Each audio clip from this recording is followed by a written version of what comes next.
Hey everybody, it's the Spencers and we're back. We're back for the Strengthening Love and Sex podcast. I hope that you enjoyed our first episode. If you didn't get to hear it, they need to go back and get that. They really need to go back and listen to it. Especially as people are trying to understand when is the right time to awaken love or reawaken love. Mm-hmm. And so we are back at it, still in the Song of Songs. I think that book is so special for people who are in love, in relationship, and it's a piece of literature in the Bible that's often overlooked because people don't know what to do with it. They don't know how to interpret it. Because God is talking about romance, He's talking about sex, eroticism. It is one of my favorite books. Yes, we know that. We know that. So we're going to jump back in there again, and we thank you for coming back in and tuning into this podcast. And for all our YouTube viewers, thank you for being on. And please share, subscribe and share and like. Give us a review on the podcast and tell us how we're doing. That's how those subscriptions begin to grow and the word gets out. So tonight we're talking about how we strengthen love. Mm-hmm. You know, we talked about sex a little bit last week, and I want to retract and go backwards and talk about the most important piece of a relationship is building that love foundation. Absolutely. Because if you don't have love, what? It's that house is going to fall down. House of cards, right? The house of love, the house of marriage, all the houses. You don't want it to be houses of cards because it's delicate and fragile. But when you have a foundation built on love, it lasts. And so the scripture we want to look at tonight to just give us a springboard for our discussion is Song of Songs, chapter 2, verse 15. And what does it say, babe? It says, catch all the foxes, those little foxes, before they ruin the vineyard of love, for the grapevines are blooming. The grapevines are blooming, blossoming. We got to catch the little foxes that ruin the vineyard of love.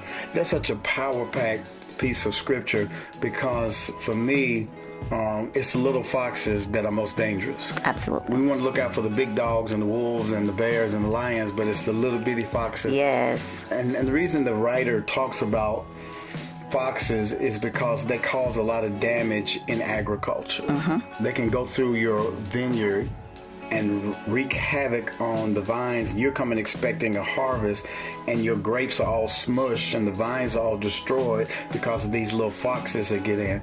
Now, how does that relate to love and our own relationships? What do you think this writer was talking about in terms of the little foxes? The little foxes, meaning that if we have a hole or something in our relationship, how those little foxes can make and maneuver their way in and tear up something that we've been cultivating, been working. So if you're thinking about a vineyard, then you have to do some cultivating of the land before those grapes come up. And so, but if you're not careful enough to build a fence around this vineyard per se, then other things can get in that will wreak havoc on it. Yeah. You know, in our own marriage, we have had to protect our vineyard from little foxes, the things that get in and try to eat away at the strength of our relationship, at the integrity of our relationship.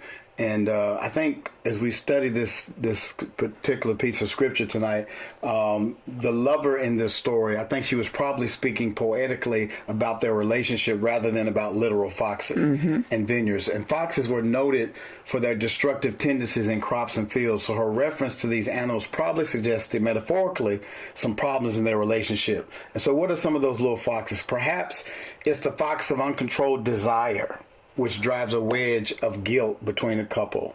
Uncontrolled desires. Can you talk about that? Uncontrolled desire. Mm-hmm. Well, it's just like that word, uncontrolled. Now, we all have desires, but if you feed a desire that is not healthy between your spouse or your significant other that you're seriously dating, then uncontrolled, that can grow into a big hungry monster. So whatever you feed that is, whether it's good or bad, is going to grow. Yeah.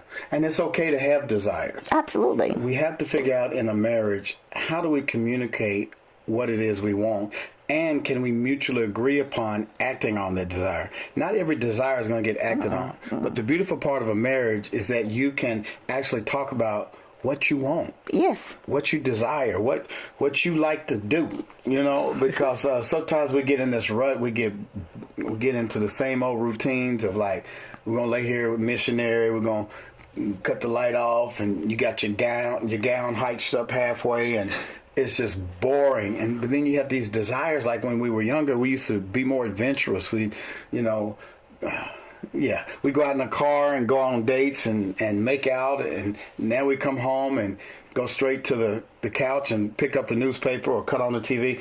And so people have desires, and what we talked about last week in 1 Corinthians 7 is that the marriage bed is able to handle all of those desires. Correct. The world is so messed up in its sexual disorder that we have to rediscover the beauty of love and love making. And the marriage bed is able to handle those desires. So how do you communicate those desires? Communication, definitely. The very foundation of a healthy relationship is establishing very early on that communication, that foundation. And you should be able to communicate what you want, what you like, what you don't like in your marriage. And so if there is a desire that you want to explore with your husband, then you need to communicate those, because we don't walk around with the teleprompter on our head saying, hey, I would like for you to do this. I need more of this. I need more of this type of attention, without actually verbalizing it and communicating that to your partner. So let's give them an example. Okay, let's give an example. Like the imago dialogue. Mm-hmm. When we want to express a desire, so I'm going to let you go. Just share with me a desire that you have, something that maybe we haven't done, or maybe we did do, but act like we've never done it, and share with me. Okay, so let me think here. So, yeah, Stacy. Yes, ma'am. I would like it very much if one day we can make love in the backseat of the truck. I understand that, it's hard for you to share sometimes the things that you really want. So I appreciate, first of all, you taking the time to share that with me. I know it took a lot for you to share. So what I hear you saying is that sometimes you would like to make love in the backseat of our car. Is that what I heard you say? That's correct. All right. Is there anything else you want to share about that? Not only just making love in the back seat of the car, but when it's daytime. Oh, Lord have mercy. When it's daytime, you would like to make love in the back seat of the car. Did I hear you correctly? You absolutely heard me correct. Anything else? No, that's it. Okay. So I'm going to think about that. Okay. Now, I'm not saying that we're going to be in a public place. We might just be in our garage. It's going to be hot. Leave the garage and the windows open. So that was the imago dialogue. How my wife was able to express the desire she had. I told her I appreciated her sharing. I made sure I heard her correctly. I asked her, did she want to add anything else? She added some more detail. And what we'll do is parking lot that thing, no pun intended, parking lot that thing and come back, and maybe later I'll say, so you remember you told me about you wanted to practice this, have this desire played out. Would you like to do it this weekend? So just because a person shares doesn't mean it's going to happen. I'm glad you said that. Yes, so that is so true. Just because you're explaining or expressing a desire and you're using the imago dialogue, it does not mean that it's going to take place. It just gives you a great avenue to express your needs and your wants in a very healthy way without there being any type of judgment at all. That's good. And then also I would say that there have to be some healthy boundaries for the desires. We all have things that come in our heads and hearts, and just because it comes in your head doesn't mean you have to share it. And then also, you can't keep a bird from flying over your head, but you can keep it from making a nest. Mm-hmm. And one of the things that Job said in Job chapter 30, I believe, he's like, I made a covenant with my eyes not to look lustfully at a girl. And sexual fulfillment in a committed relationship is when you find sexual fulfillment in your spouse only.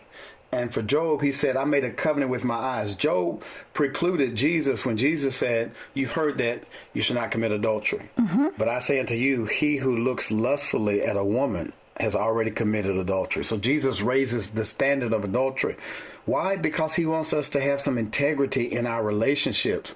You know, my wife tells me all the time, when I see somebody that looks attractive, what? The first look is for you. The second look is for the devil. Oh, Lord. So the first look is like, we're human beings, right? Absolutely, She yes. might notice an attractive man, or I might notice an attractive woman. Hey, she's pretty, and I like that outfit. But if I'm breaking my neck looking around 2 or 3 times, my wife is like, excuse me. Yeah. All right, what are some other little foxes? It is the fox of mistrust and jealousy, perhaps, that might break the bond of love. Okay. What do you think about that? Mistrust and jealousy. Well, in order for there to be mistrust, there has to be some trust that was broken. So you can't have mistrust without some trust that was broken. Yeah. And unfortunately, that could lead to some very unhealthy conversations as far as, okay, this trust was broken, so now you're trying to win back trust. And so that's, again, you have to constantly check in with one another, make sure that you're doing everything as a couple to strengthen your marriage and your love and your commitment for one another, so that there is no room for any mistrust or anything to do with lack of trust. Yeah, you got to catch those little foxes, you know, when you feel like, okay, this doesn't feel right. This conversation I'm having with this person that's not my spouse, it doesn't feel right. This social interaction that I'm having doesn't feel right.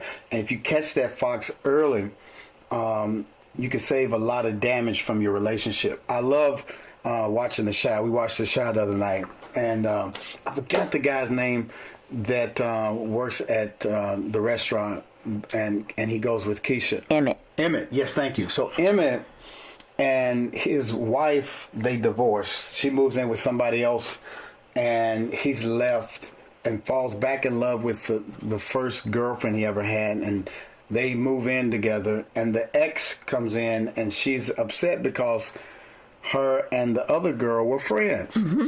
And so the ex decides she's going to test Emmett, because Emmett has had a promiscuity problem in the past, and she comes over and tries to offer herself to him to test him.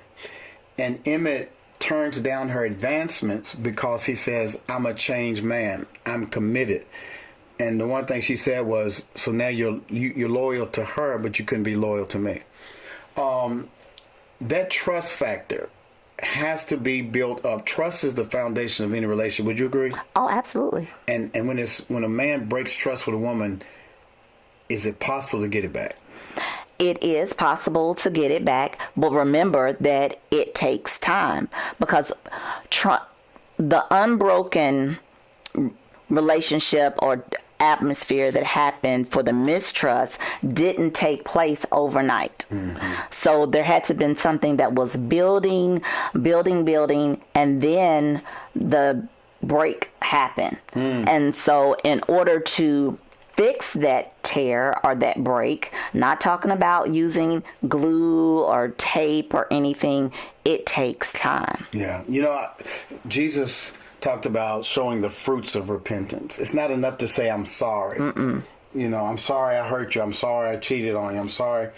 Okay, you're sorry, but you're going to have to earn this back. Yes. And some of the things we have to do as men is we have to check in.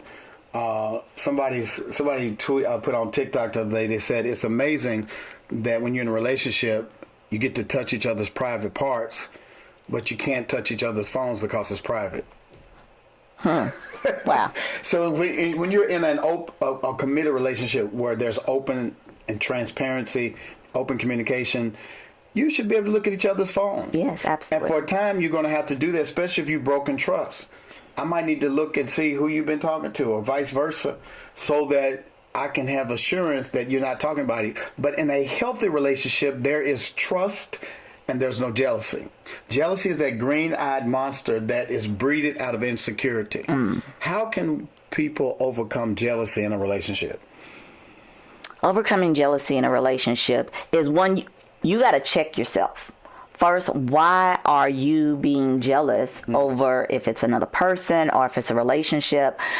and see, okay, is there something missing in the relationship that your significant other is showing to this other person or this other situation? And you become a little like, as we're saying, jealous of it. But you have to check to see, why are you jealous about that situation? Is it a character default in you? Is it something that has happened before that your spouse doesn't know is a trigger and is triggering some jealousy, and your spouse doesn't even know anything about it? Or is it something that you're just being too insecure because of past hurt or a past relationship? Yeah.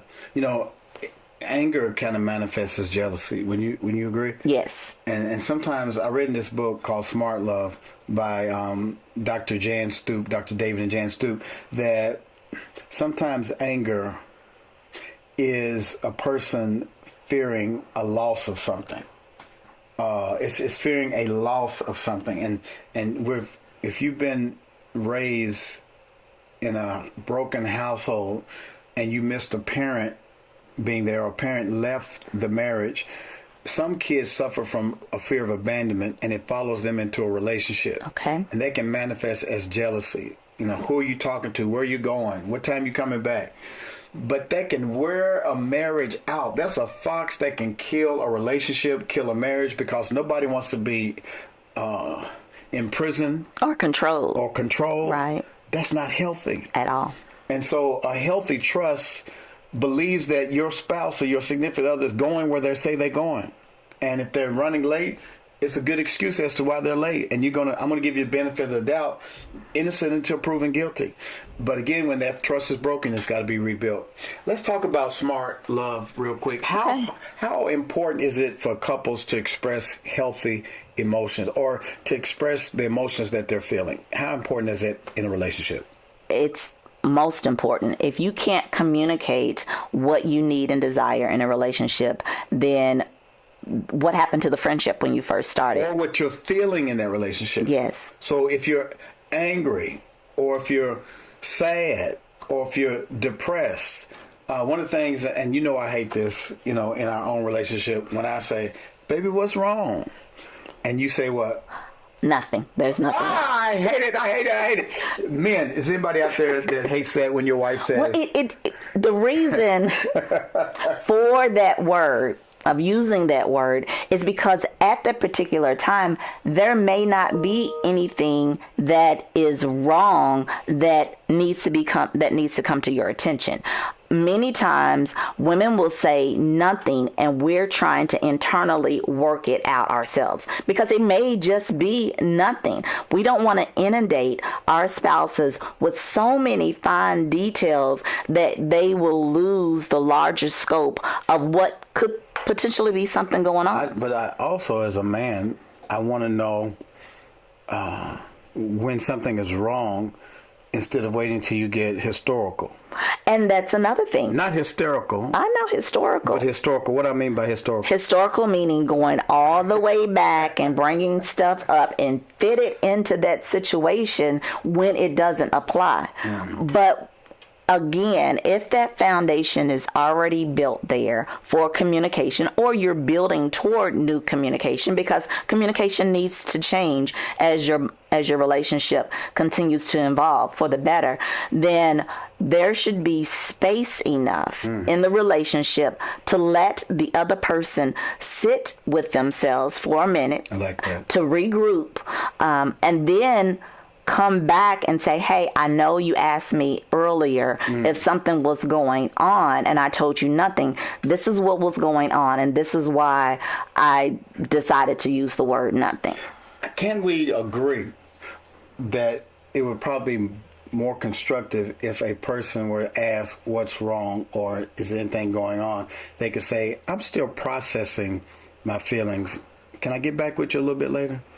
Oh, that's a great way to do it. But 9 out of 10 couples probably in that moment can't find those words. Or if they do find those words, the other person on the other end, their face may be contorted in a way, or start feeling a certain kind of way, because they think that you may be hiding something, when in actuality, you're sitting with your feelings, you're processing it, and then you're going to say something so later. Be honest in the relationship. And that's one of the things that came out in this book that I was reading called Smart Love. And it's how to be emotionally healthy and present in a relationship. And SMART stands for self-awareness, managing your emotions, accountability to yourself, your spouse, and others, reading the other person's emotions, and together in the land of emotions. So let's start with self-awareness. First of all, can we be honest about how we're feeling? About which fox is in the vineyard? Like, I'm mad right now, or I'm sad right now, or I'm depressed. And for men, it's really hard sometimes for us to articulate our emotions because we're supposed to be strong. We're not supposed to be sad, not supposed to be hurting. We're supposed to be okay. But as a man, real men are able to express their emotions, and women the same way. One of the biggest strengths of any leader is being self-aware. Would you agree? I agree. And self-awareness is so important, but again, that person you have to grow to it, because you may not have the fortitude or the innate ability to be like, okay, I am feeling this way because. And if you can't put the because behind it, it will be hard for you to try to explain it to your spouse. Managing your emotions is important. That's part of SMART. Managing your emotions. Being able to, like you said, let me sit with my thoughts. Let me process what feeling it is I'm feeling. Let me make sure that I'm not being triggered into something that happened in the past in this present moment. Managing is important. And then accountability to yourself, your spouse, and others. A good, strong relationship requires that we are accountable. Right. That we can count on each other. That we're going to do what we said we were going to do. Would you agree? Oh, absolutely. And so how do we practically practice accountability in our relationship? All a man has is his word. Oh, yeah. So you have to, if you say it, you have to do it. And it shouldn't be like, oh, I've said X, Y, Z, just something general. If I say that we're going to make love 7 nights, every night of a week, then you should try to do that. Women and men? Women and men. Okay. I think you should try to strive toward it. And then if that's too lofty, then you come back and like, you know what, babe, I really wanted to I know what I said and I really wanted to do this, but I'm tired. I've been at work all day, or the kids have been doing, extra stuff around the house in addition to, them going back to school. So you have to stick by your word. And that even means, like, if I'm saying I'm going to the store, then I have to be honest with, that's why I'm going to the store. Now, if I'm going to a store, it might be a couple additional stores that I'm going to stop in as well. Help your children. Just check. My wife will tell me she's going to the store. And I know in my mind, because we've been married almost 30 years, I know that means that's 2 additional stores. When she says 1, she really means 3. Maybe. And so I've grown to the point where I don't trip when she's gone longer than what she said. I just look on the Find My Friend app. That is the reason we have the app. And see that she's at another store. But anyway, accountability, reading the other person's emotions. You become a student of your spouse, of your significant other. I can look at my wife's nose when her nostrils begin to flare. She's feeling a certain kind of way, and I have to check in. Or if I get too quiet, she checks in with me, and we're students of each other. Let's stop there. Checking in with one another is also so important, and that could be during the morning before you get up, and you're still doing your pillow talk, to check in with each other, like, hey, what's your day looking like? Praying with one another if your spouse is saying that they've got an important meeting or session that particular day, then just being present in that moment to check in with one another. That's so important. Another little fox that you all may be dealing with in your relationship is the fox of selfishness and pride, which refuses to let one acknowledge his fault to another. Okay. And one of the biggest things we can do is own up to our stuff in a relationship. Instead of casting blame and being defensive, just stop for a minute and do a self-analysis to see, was I selfish in that moment? Am I being prideful in this moment? 1 Corinthians 13:5 says, love is patient, love is kind, it does not envy, it does not boast, it is not proud, it is not rude. Watch this, it is not self-seeking, and it's not easily angered. So with all those definitions of love, we're talking about strengthening love. We have to look at what love is not in order to understand what love is. And it's not selfish. You know what I mean? So, Dr. Henry, Scott Peck, he said that when you really love someone, you have to make room for that person in your heart. And in order to do that, you have to be selfless sometimes, to think of the other more than you think of yourself. What do you think?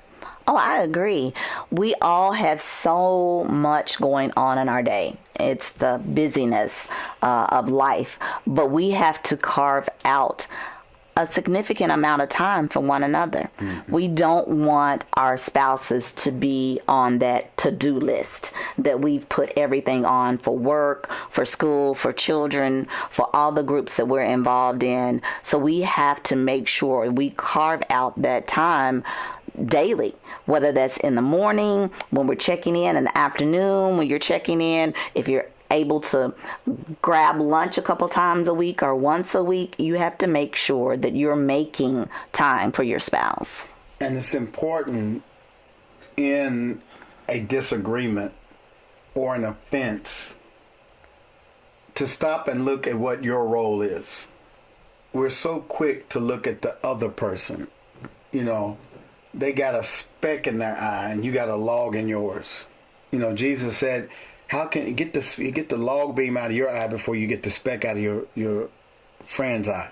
And that's how it is in marriage sometimes. We're so quick to see what the other person has done, but what did I do?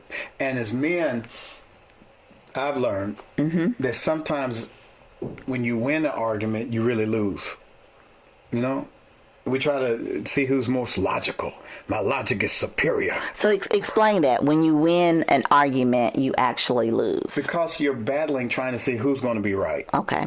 And sometimes forgiveness is conceding the right for justice.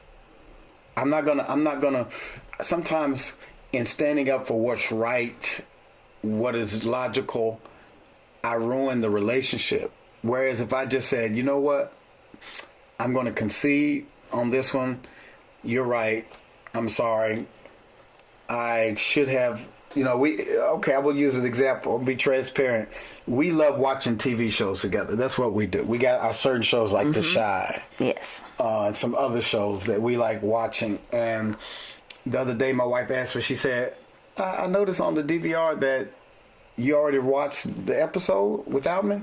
And I was like, yeah, you were watching Mary Poppins or something, and I didn't want to watch that. And so I went in the other room and I watched our show. And she got a little mad. Her nostrils began to flare out.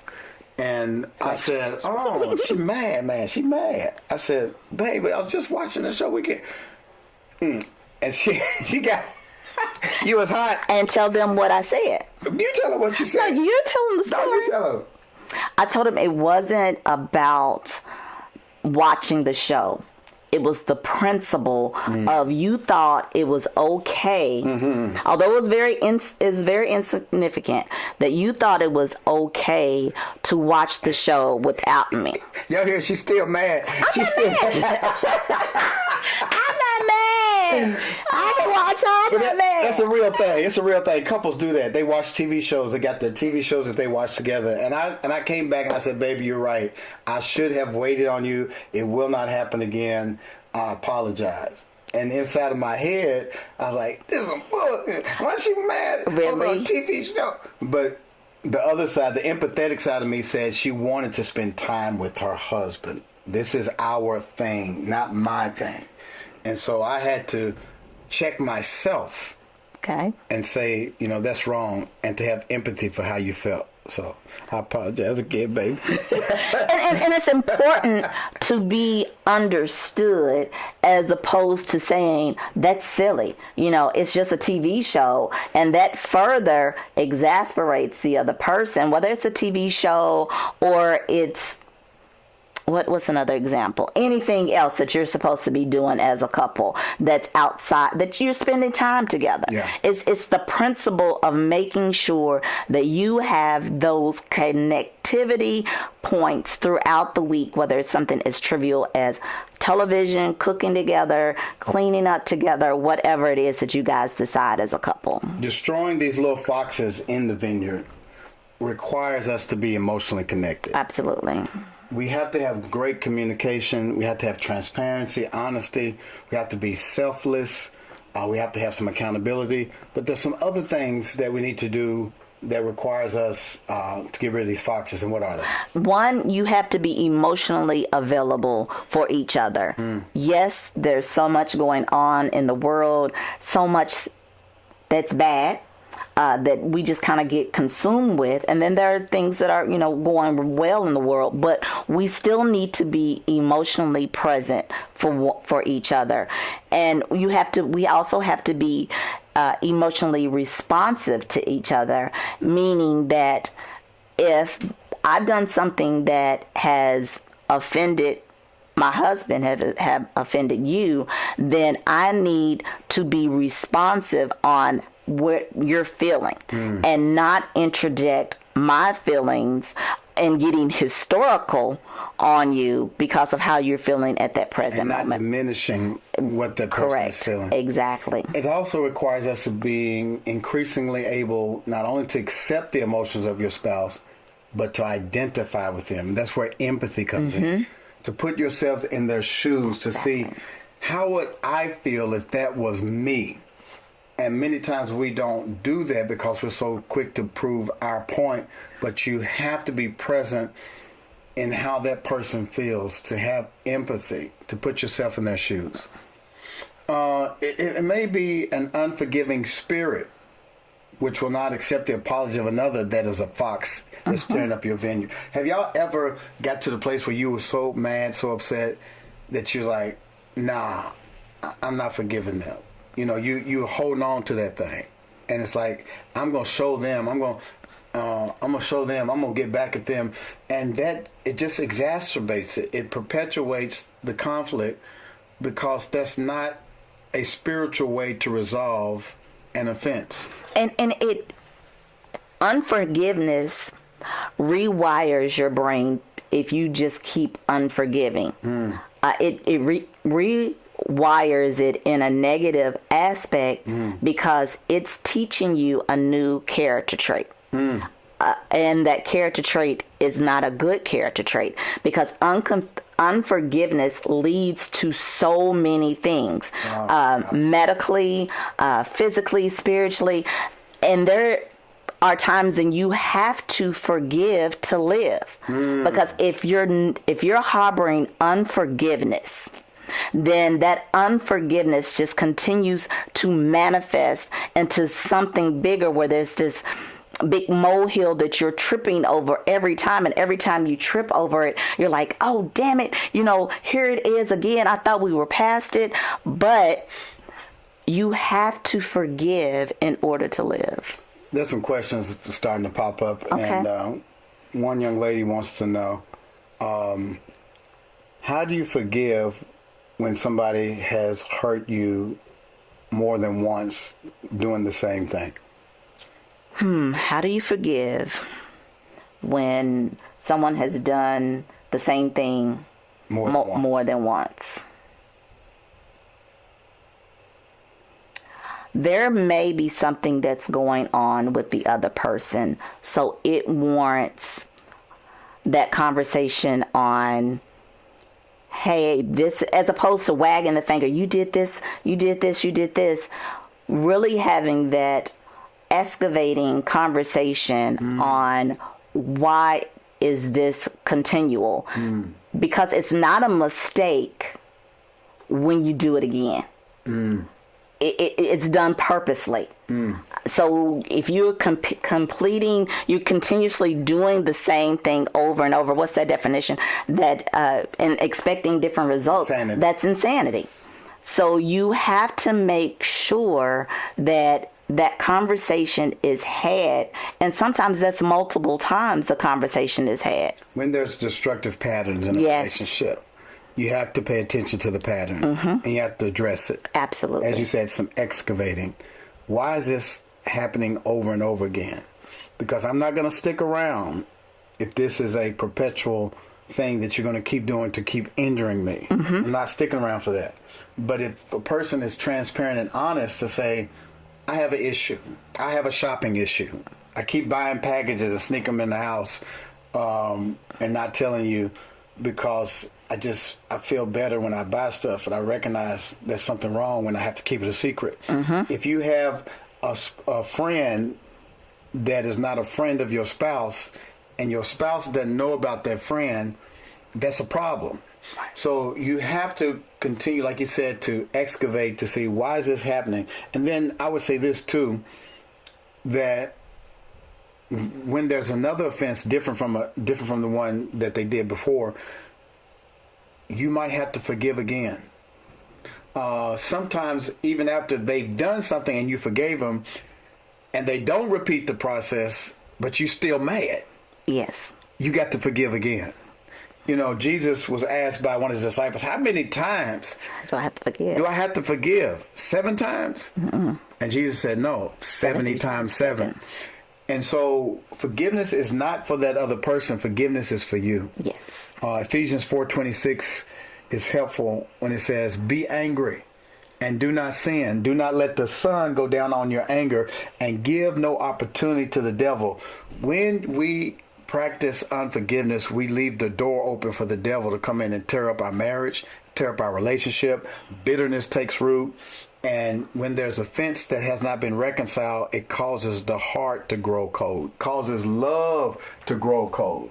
And so if y'all don't want your love to grow cold, you got to shut the door and keep the devil outside. How do you do that? Forgiveness. Baby, is that right? Forgiveness. Absolutely. Absolutely. Don't let the sun go down. We got this rule that we don't allow 24 hours to go by without addressing the emotion, without trying to seek some resolution, because it just makes things worse. So do not go to bed mad. You said there's some physical things that can happen within your body. Ulcers, high blood pressure, migraines, cancer. It just manifests into everything. You got to forgive. These foxes have been ruining vineyards for years, and the end of their work is not in sight. Even in ideal courtships and marriages, most couples encounter some potentially destructive problems. So I hope that tonight that this has helped. Is there any other questions that's popped up while we've been talking? Let's see here. Somebody else wants to know, how do you deal with the foxes of people getting in your business? Good question. Wow, yes. You have to make sure that the challenges you have in your relationship are not aired to the public, to your family, or to your friends. Because watch this. You may have forgiven your spouse. Yes, but the friend or the family, if you've forgiven that person, when they come around, they're still sucking their teeth, got their mouth twisted, looking sideways. Right, and you guys have moved on and resolved things. Do not air your dirty laundry. Facebook is not the place to fix your relationship. Nope. It's not the place to air your frustrations over your spouse. No, don't do that. You got to resolve that thing in private, especially if you have children. Don't argue in front of your children. Don't argue in front of your friends. Fix that stuff in the back room. And when y'all come out, you come out on one accord. Here's a question. My husband isn't a good communicator. How can I get him to communicate more? Yeah, so you have to express to your husband that you want more detail. Okay. I had to grow in that area. My wife was like, when I come home, men have less words than women have. And throughout the course of the day, we exhaust our word bank. Okay. And when we get home, the wife asks, how was your day? You look good. It was good. It's fine. Good. Because we had a word. So that's equivalent to the nothing. Yeah, is it? It very much is. Okay. It is equivalent to it. So what I've had to discover, ladies and gentlemen, is that I have to reserve some words for my wife, because her favorite comment to me is, "You've been talking to the world. You've been texting and twittering and smittering and talking to everybody, and you ain't got nothing left for me." And I'm like, "Is that how I say it?" Yeah, you do. And so I have to make sure that I reserve some words for Rhonda Faye, so when I get home, I can be more descriptive about some of the events that have happened. And I also have to have some capacity to listen to how her day went. So communication is very important, and we don't need to hear, "What's wrong with you?" None. And we don't need to hear, "How was your day?" It was good. It was good. But to answer this question, there are multiple ways of communicating outside of just sitting in front of one another and communicating. I like to tell couples that, hey, if your spouse is a writer, then how about that person writing you or sending you a text message on, what's going on, or you communicating. Now, this text message isn't anything that you're going to post, of course, but you're just expressing to one another how you feel or what's going on, if that is an easier way. Another way to communicate is by there's so many games out there that you can order that gives topics on conversations. So like they're called conversation starters. So you can do something like that so that your spouse will get more in the habit of communicating the way that you need him or her to communicate. I like that. What is the purpose of us telling you about these little foxes? It's because we want you to have the best lovemaking, best sex you've had in your life. And here's my vision for you and your spouse. Psalm 128 verse 3, it says, "Your wife will be like a spreading vine on the walls of your home, flourishing within your home. Your children will be like vigorous young olive trees as they sit around your table." When it is that you protect your vineyard of love from the foxes, it gives your wife the chance to spread her vines. Let me press that a little bit more. Press it. She opens up more. Yes. She's more erotically secure because she trusts you. If she can trust you, she's going to open up to you. She's going to try some things that you've been wishing she would try if she knows that she can trust you and you're not going to spill your seed out in the street. She will open up more and share from her heart. Your husband will open up more when you're consistent in protecting that vine from busyness and from holding grudges. And lovemaking is one of the best ways to reconcile. When you've had those moments where the foxes got in and messed up some stuff, one of the best ways to come back together is through sex. It is through connection. But what I'm telling you is when you're intentional about protecting that vineyard, oh my God, the fruit is worth it. I talked last week about is the juice worth the squeeze? Oh my God, you're gonna get some good juice. You're gonna get some good wine when you protect your vineyard. Anything else you want to say? No, just in protecting that vineyard, it goes both ways. That you and your spouse, your significant other, you need to find common ground. Yeah. Start there as far as the friendship. Keep building on your relationship. Have fun. Just have fun together as a couple, because the times that we will laugh over some of the silliest things, I mean, big belly laugh, that brings us closer together because we kind of have like the same personality as far as laughter goes. Listen, y'all. I hope that this segment has helped you in terms of dealing with the little foxes that try to destroy the vine. And we want to remind you of a couple of things. We have a master class coming up on September the 15th at 7 p.m. It's called Strengthening Love and Sex. And so, do you want the best sex you've ever had? Do you believe that there is another level or dimension in your love life that you've yet tapped into? I don't care how long you've been married.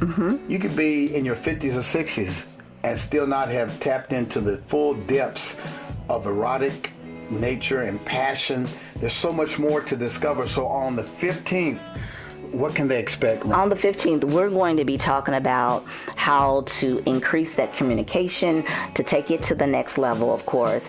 One, if your foundation has some kind of crack in it, we're going to talk about how to repair those cracks in the cement for your foundation. Yes, of course, we're going to talk about that exclamation mark on the end of it, which is that sex, which is going to be even better once you're able to strengthen all the parts of your relationship. It makes the sex, the love making, the intimacy so much better than what it was before. Yeah. We're gonna help you get to that secret garden so she can open up her garden and let you in and come and taste her fruit. And then also we got a retreat coming up, tune-up, if you will, in the mountains of Gatlinburg, November the 1st. We're taking it. We're called Taking Your Marriage to the Next Level. Okay. We're going to take it higher by going up in the mountains. We're going to be in a beautiful chalet. We're going to take up a charter bus of married couples from Memphis, Tennessee. But you can meet us regardless of where you are in the United States or even abroad. If you want to fly in and be a part of this retreat, it's going to be amazing. Like I said, during the time of year, that time of year is so beautiful. Oh, it's so gorgeous there. The leaves are changing, different colors, and you can look outside the window and see bears and cubs, and don't feed the bear. Very romantic. Some of the rooms I think got some jacuzzi tubs in them too. You might be able to, you know what I'm saying, or go out in the parking lot in the back seat of the car. Also, we said we were gonna do. Yeah. Okay. Well, listen, we thank you guys for being with us. Listen, if this has been a blessing, if it's helped you in your marriage or relationship, would you do me a favor? Write a description right there in the comments about how this episode helped you.